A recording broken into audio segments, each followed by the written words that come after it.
That sounds pretty good. Let us go. It is in frame. Oh, stop that. No. All right, Jesus, you ready? Yes. Today is a day for trailers. We are gonna watch the final two trailers. This is more of like a Snyderverse, like celebratory ejaculation, if you will. This is less of a trailer, but I'll lump it in. Okay. Which in this Wait, can they hear it like throughout? yeah. But can like the feedback? That's a desktop. We're good. Oh, no, the mic. Yeah, it's picking it up so they can hear it as well. All intentional.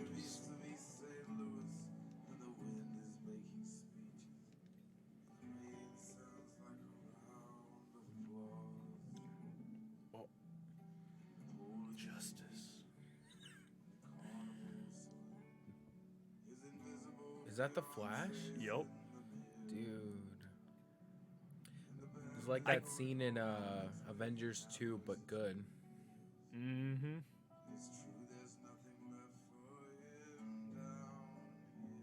Wait, is he being swallowed up by a kraken or Hell yeah, dude. Maybe he summoned the Kraken. what? Wait, no, he Oh wait, no. Is Justice League before or after Aquaman? Before. Fuck off. Calm down. Settle down, Jesus. What a shitty fucking meme. Oh god, he's been crucified. Wow, I wonder what that means. We've already seen that. You know damn well what it means. Is that a heart? Yeah. Oh my god, it's Wonder Woman.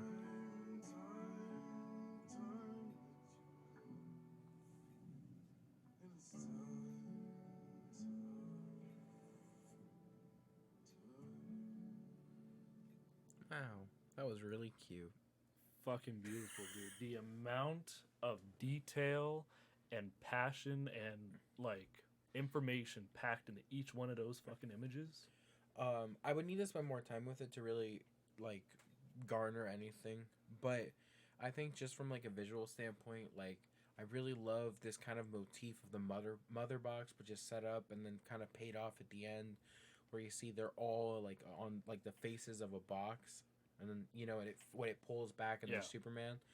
I wonder if there's like any significance to like the images in and of themselves. So like in terms of what's gonna happen in the film, right? Will Aquaman come face to face with some kind of great creature? Will Wonder Woman find herself like entrapped in chains, etc.? Well, yes and no, but also yes. So, from the mouth of Zack himself, what this tribute basically is everything of the characters and their future and their past. So you'll notice in the Wonder Woman section, there's a Zack Snyder's version of Ares, Right. which is more of a like an animalistic horn Ares helmet in there. Mm-hmm. You'll see like Flash's parents. Like you'll see the prison bars symbolizing his father. You'll see the mother's grave. You'll see a bullet hole, obviously. Right. All which are things that not necessarily we see in this movie, but we know that has happened. You know what I mean? Mm-hmm. In the same way of Superman, you see like the World Engine, which is from Man of Steel, really setting this like lived-in feeling for the DC universe. You know what I mean? Yeah. I think one thing that often gets brushed under the rug is that we know a lot about these characters. I think that one of the few Marvel movies that really plays with this idea is like Into the Spider-Verse. But what you can do a lot of really interesting things when you're not just retelling the same story again and again, but you play on the fact that people know the story. Mm-hmm. Chill. When you have a story that can be told, that has been told over and over again, you can use like people's prior knowledge to kind of like either create vivid and powerful images, or retelling entire news stories, like with the case of Miles Morales and Spider-Verse, right? Yeah, I personally I love the idea of the classic superhero movie of Clark Kent Kal-El is sent to Earth, and he's like the first and only hero of his entire universe. Mm-hmm. Tim Burton's Batman, Sam Raimi's Spider-Man, right? Right. But you get to a point where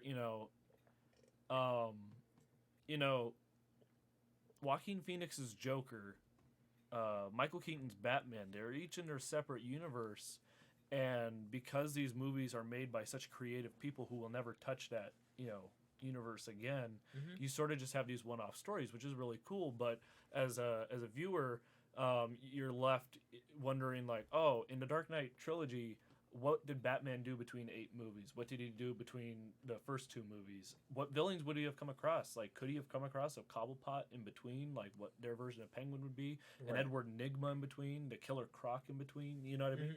Mm-hmm. And that's what I think a lot of universes could really benefit from, and not just universes, but like comic book cinema, which is having it to where when you have a movie, I mean that is like the core of what made Batman versus Superman so fucking amazing. Is you go into it, hearing the things in the movie, piecing together like, oh, okay, everything that I've read in a comic book, everything that I've heard through media, like possibly took place already. You know what I mean? Mm-hmm.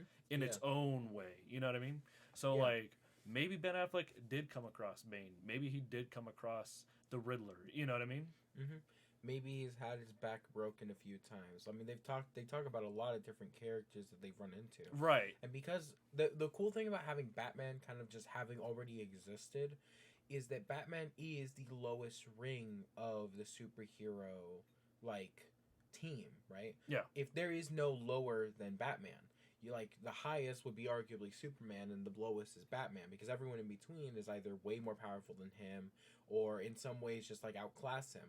So it makes sense that you could build a universe where it's like, yeah, there's a guy who walks around in a bat suit, but he's beating up like a guy in a suit who calls himself the Penguin. Or Yeah. he's beating up a guy in like clown makeup. It's like that could exist in this universe for years and no one really cares. And then Superman is like the big deal.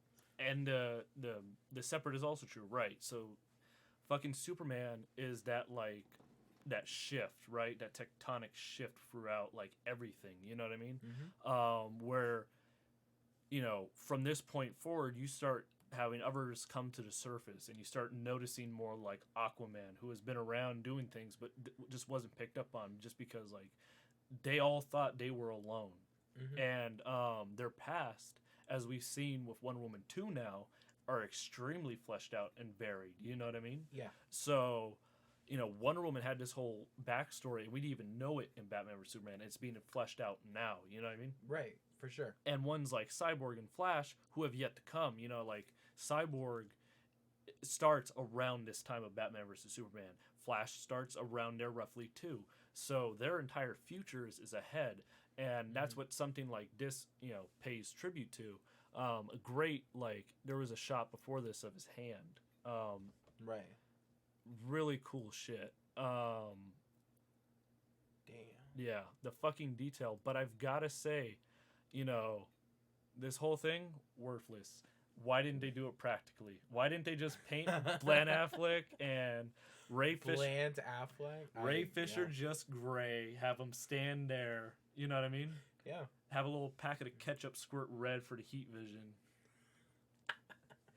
People who complain about like shit being CGI are people who want movies to be like. You ever see that movie Be Kind Rewind? No, what the fuck is that? It's a movie of not Ben Affleck.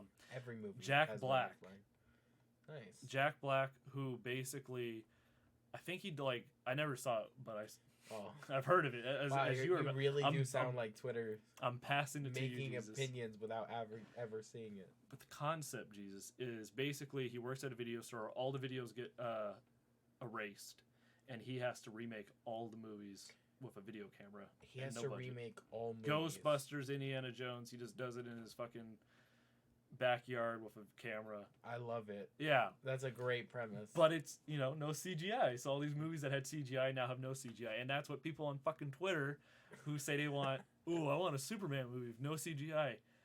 You're just wrong. And if you are saying that you want a Superman of no CGI, and if you don't have no CGI and you can't do it practically, you just don't want a Superman movie, you're literally limiting the stories you can tell. But we'll talk more of that later in our CGI rant video.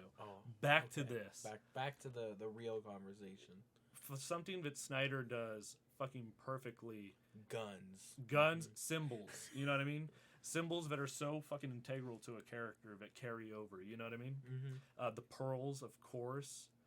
Like, this is like 2 minutes of just, you know what I mean? Constant. All things Batman right there. Yeah. The dawn of justice. And then you get the lightning bolt. Yep. Which takes you right to the Flash. And time.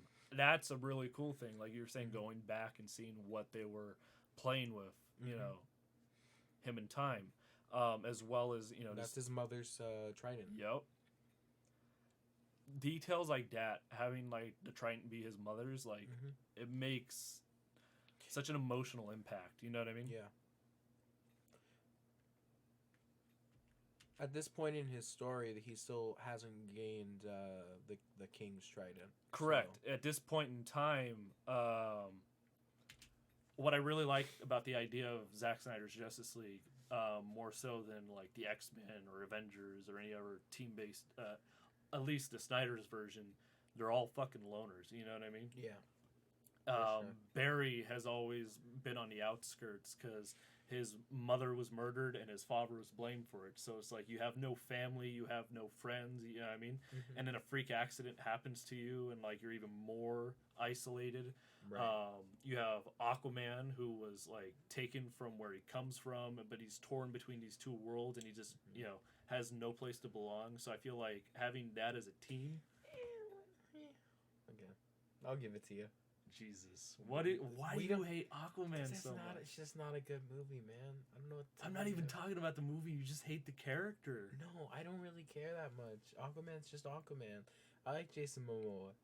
Why does that be such a bad movie? No, it's fantastic. But we'll talk. That will be a whole separate video. Bad movie. Post Justice League, we'll talk about fucking God, Aquaman. why is it so bad? Jesus, your opinion on the Superman imagery. Look at that. Fucking phenomenal. Oh, I see the world engine. Yeah. I think there was also like the heartbeat too as well. Yeah, there's the heart. Yeah. He gets struck by lightning apparently. Now, is the heart meant to symbolize something with Wonder Woman, or is that going back to... Oh, there's the watch. That's Steve Trevor's watch. Yeah. Dude, Ares is over there. It is with her. So yeah. What do you think the heart represents?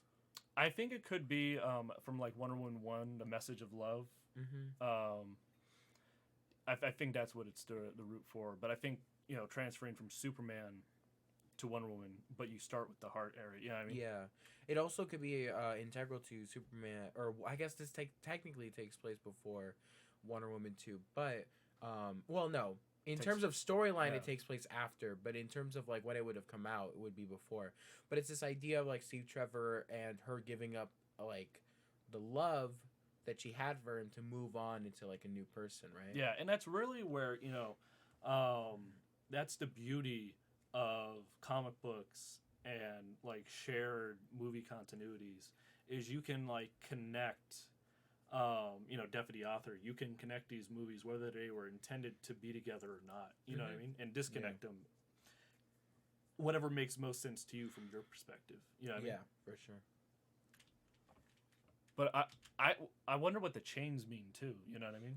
Yeah, there's like a lot of like metaphorical things you could talk about, but it could also be very literal depending on what goes on in the film, because it's a good play on the fact that, you know, she's usually whipping around her lasso and the chains are like a subversion of that or whatever you want to call it. I think maybe like in terms of Snyder's Wonder Woman, you have like at the end of Wonder Woman 1 and 2 and Batman vs Superman, you have this Wonder Woman who is still like cutting herself off from society as a whole. And I feel like, you know, the death of Superman being that inspiration that, you know, brings her back out into the world. It's kind of breaking through those chains. Yeah. Like I said, like there's a lot of different metaphorical things. It could be also like breaking the chains of her old life way back in like the Amazon asylum, Themyscira, Yeah. right? Like it's breaking those chains. It's breaking there's a lot of different like metaphors that you can go with, and it's hard to say which one's like the one that they wanted to symbolize with them.